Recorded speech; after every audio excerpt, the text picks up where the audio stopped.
back. So today what I want to do is I'm going to use Planar Tracker to track an object on the screen and then attach a text to that, or an object. You can put anything to that. You can add a picture to it and it will track it, but we're going to use the tracking information to be able to do that. So let's get into it and I'll see you in a minute. Okay, so now we've got the footage loaded in. What I want to do is put like an intro into it, and to do that what we want to do is get roughly where we want to start. So we want to press on the clip that we want. So we've got the pocket 2 across the top there, and then I've got the Avata across the bottom, which is the bit of the footage that I want to put this effect into. So I've disabled the top one. As you can see at the moment, that one's disabled because I've cut some of it out that I don't want and the bits that I do. So as you see, we'll go and you see the Avata pass. So anyway, let's get into the intro and digressing. So we want to roughly go just before takeoff, so there. So make sure it's highlighted, Control and B, that'll cut that bit of clip. So, and then we want to move forward to where we want it to finish. So about there, again, make sure it's selected, Control and B. So now we've got this bit in the middle where we're going to do the effect in Fusion. So let's jump over to Fusion. So now we're in Fusion. You've got 2 screens here. If you want them 2 screens on there, you've got this little viewer box there. You can have 1 or 2. I like 2 because then you'll see which side later on. So you'll have like media out, which is your first one, and then media in will be on your second one. And if you see the lines, little square across the bottom where it says right view, and you've got left view, press on there. That should be before and you're after, as you can see. And again, you can get rid of that if you just want the one. And then so that'll be your art view. So anyway, that's enough of that. So now we've got what we want. What we need to do is we need to get some data. So what we want to do first is go to the beginning of the clip. So that's at 0 there. So now you can see we're about to take off. So what we want to do, we want to track that information. So if you press Control and space, that brings up this select tool. So what we want is Planar Tracker. See, we've got that there. Double click on it, brings it up there, and then select on there. So now we've got that there. Now we need to join that up so it's got something to look at. So it's joined up. You can just drop it on the line and it will go straight onto it, but I like to do it this way, just being different. Right, so now what we want to do is we want to create the data from that. If you've watched my previous video, I did the 3D fly through. It was okay, and I've got the free version, and I'm going to revisit it because I had problems with the mics.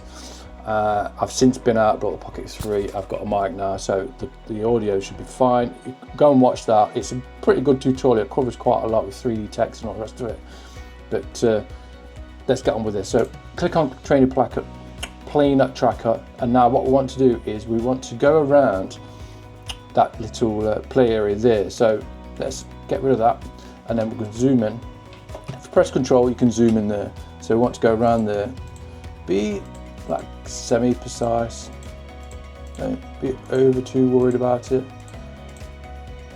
We want to track that. So Control, and then you scroll wheel and move it out. And then if you take your finger off the control, you can move it up and down like that, as you can see. Right, so now we've got that. What we want to do is we want to track it forward and back, but with the beginning, so all we need to do is go forward. So to do that, we need to go over to Inspector. So if your Inspector's not selected, Inspector, in there you want Pattern, and then in there you want Motion Type. Keep it to the top as much as you can. So the further you get down, the harder it is for the computer to work with it. We're going to use Translation, Rotation and Scale. That will give it the most like angles for the tracking and so forth, so it'll get everything, as much detail as possible. And then all we're going to do, we're going to hit this button at the bottom, this button here at the bottom on the right hand side, and it says track to end. Before we do that, we need to tell the computer where we want to start. So where it says here reference time, hit set. So we've got it on 0, but if you're halfway through your video clip, which, so let's say for namesake, we're there, press set, because your little red line is there in the middle now, and it will show the frame. So it's set at 81. That will start from there backward and forwards. That's what these are for. But we're going to start with 0, and then we're going to work our way through, and then you'll see it working. So right, so we're going to hit play. and away we go.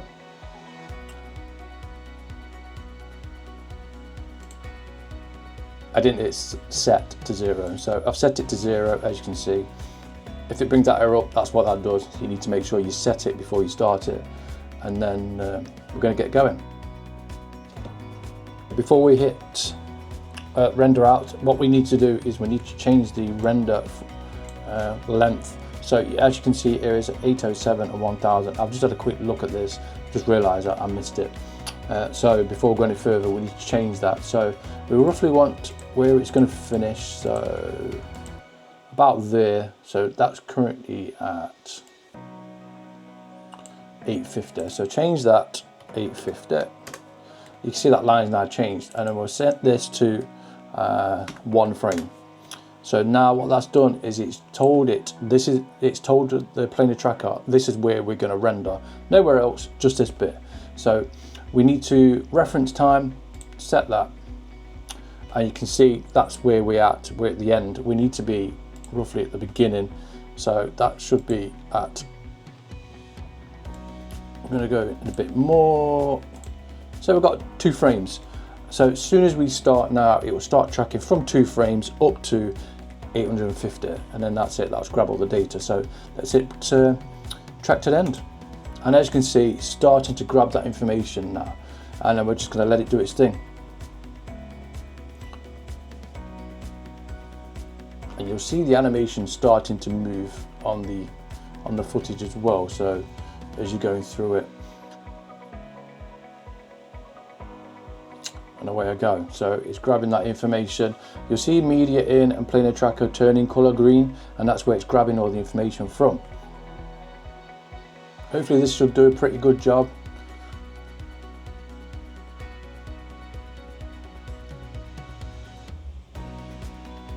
You can see where it's taking all the information. That will then be fed into your timeline, and you'll see the white lines.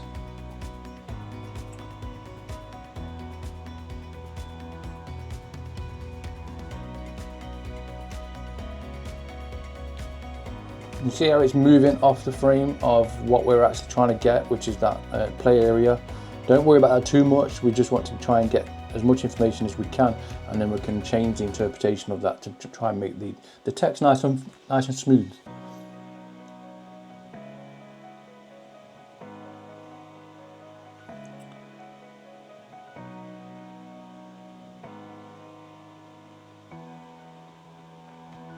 And we're up to nearly 700 frames now, so it's working quite hard at the moment, doing a pretty good job. And you see media in and Planar Tracker going out the clappers, and I'm quite happy with that. We've now passed that play area, and it's tracking down the side of the fence now. That's kind of where we want the text to disappear. So right, it's grabbed all that information. So we've now, as you can see, all the white lines now, that's all your Planar Tracker information. So now we've got that, we need to now get the text and get it to feed into that. So let's move on to the next bit. Okay, so we've got that information now. What we want to do is create a actual planar transform from that. So make sure it's highlighted, and you'll see in the inspector at the bottom, you've got create planar transform. Hit that. You've now got a separate node, and that's got all your tracking information is what we need. So we can get rid of this one at the bottom here, but we're going to leave that for the moment. We want to merge nodes, so control and space, and then you want merge, and then we'll pull that down.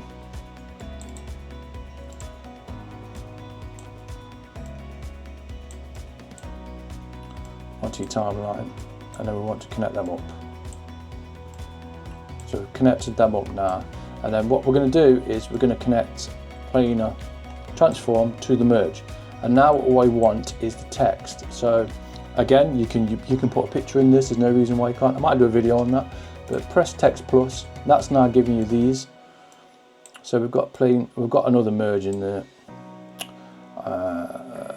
We need to get rid of that merge. So if we put that on planar transform, delete that, and as you can see now, the text has gone into the planar transform and then into the merge, and then it'll be on the media out. If we have a look, we can't see the text at the moment, So we need to add the text because it's blank. So this was gaps park 3.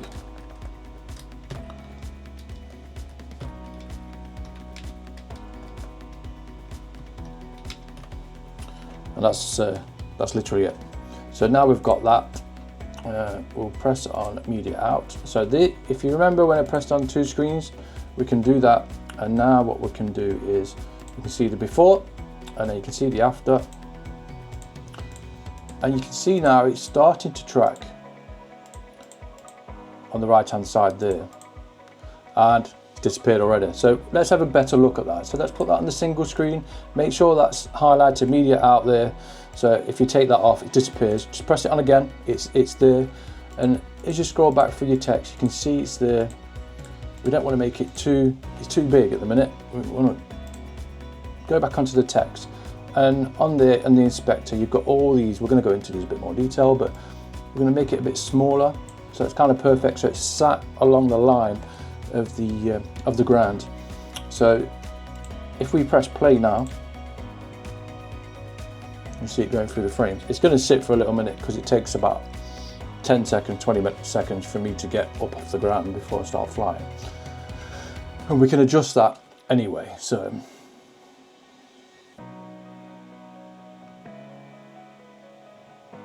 you can see it's starting to take off now. But you can see now the text is now following sort of the ground to how we want it to do. So as we start moving, you'll see that starting to move as well.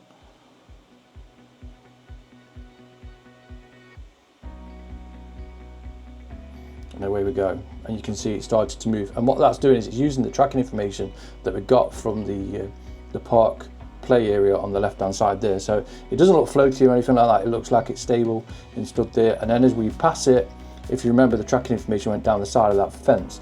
So now you'll see that disappear like that. And you can see it moving off. So if we just zoom out a little bit, remember controlling your wheel on your mouse, you can see it disappearing off the screen. And that is what I want. But we want to change the colour and so forth. So we'll do that quickly and then we're about done. Okay, so now we've got all the information we need. What we're going to do is we're going to tidy up some things a little bit. So at the bottom here where your nodes are, if you keep your finger on the control, you can zoom out a little bit. This planar tracker that you've got, select it, hit delete, get rid of it. We don't need it anymore because all that information is now in that planar transform, if you remember, just here. So what we're going to do now is going to change the text because it's very flat. So as you can see, and it's not the great, it's not the best. Before we go any further, if you press on text, you'll see the lines around it. You can move it around. So if you're not happy with where it is on there, you can move it around. So for whatever situation you've got, you can move it around. You can change it. This has just been perfect for me. So just make sure it's in the right place again. So it's kind of worked great for me, but we're going to need to change that text. So what we need to make sure is you've selected that text. If your picture's at the single one, make sure it's on the double. I like to see both sides and you can see more detail and stuff. You can zoom in and out. We've already covered all that. So inspector, press on that and then it will show this initially. So we put the text gaps part 3. You've got basic colors here. Change it to whatever you want. And you'll see it's starting to change. If you're not happy with it, we're going to shading. So there's 6 items you can choose across top here: layout, transform, shading, image, and settings. Go into shading, and then you can change the shading and then the alpha as well. So obviously it's nearly disappeared. The alpha is really good because you can fly as you're coming through the side of it. As you can see there, it's transparent. So I like to use that on different other things, and I find it really good for stuff like this as well. So if you don't want it to be so prominent, bring it down and so forth. Get it so it's nice. If you don't want green, you don't have to have green. You can have any colour you want. You've got your colour palette here. Change it whatever you want. So we'll do blue for this because the sky is nice and blue. It doesn't stick out. There's various other settings you can play around in there as well. Not going to mess around with them. I'm just going to leave them as they are. But as you can see, I think that's turned out quite nice. We'll put that on single view. You can see it zoom out. If you press control and obviously your wheel, you can zoom in and out. So you can see how it's transparent through the text, and as you change that, it becomes more solid or more transparent. Change it to whatever you want. Again, I love using it. It just adds that bit more dynamic, and I think that's come out really good. That's it. It's as simple as it needs to be. Don't need to make it any more difficult. I've done 3 others. I think this is the 3rd one. I'm going to put them in a playlist. So the previous one I had a problem with the mic. I've now brought the Pocket 3, so we haven't got a mic issue anymore. But that was a really good tutorial with 3D text. I might do this with 3D text as well. So subscribe, like. As soon as the playlist is available, I'll put it in the description here. So come back, because I am updating all the time. If you just subscribe to the playlist, then obviously as I'm adding more to it, it'll come up on your YouTube. You can watch them. So I hope you've enjoyed this, and I'll see you on the next one.